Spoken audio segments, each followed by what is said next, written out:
ახალი არჩევნების და დაკავებულთა გათავისუფლების მოთხოვნით საპროტესტო აქცია გამართეს აფხაზეთიდან იძულებით გადაადგილებულმა მოქალაქეებმა. პროტესტის მონაწილეები ვაჟა-ფშაველას გამზრზე აფხაზეთის უმაღლესი საბჭოს შენობასთან შეიკრიბნენ.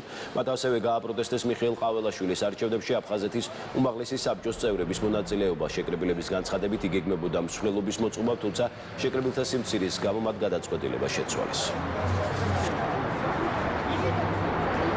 ეს ხმები თქვენ იმისთვის უნდა გჭირდებოდეთ, რომელიც თქვენ გააქვთ, რომ წარადგინოთ საქართველოს პარლამენტში საკანონმდებლო ინიციატივები იმისთვის, რომ დევნილთა პრობლემები გადაიჭრას, იმისთვის, რომ დეოკუპაციის საკითხებზე დაიწყოს მუშაობა და არა იმისთვის, რომ თქვენ ყაველაშვილი აირჩიოთ პრეზიდენტად.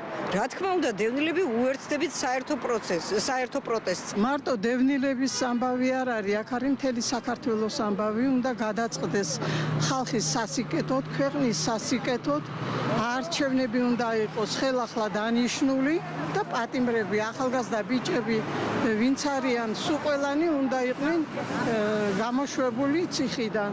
მე გამკვირვებია იმ მოსამართლეების, რომლებიც ხედავენ თვალწინ როგორი დასახიჩრებული არიან ახალგაზრდები და კიდევ მაგათ რო უშვებენ ციხეში.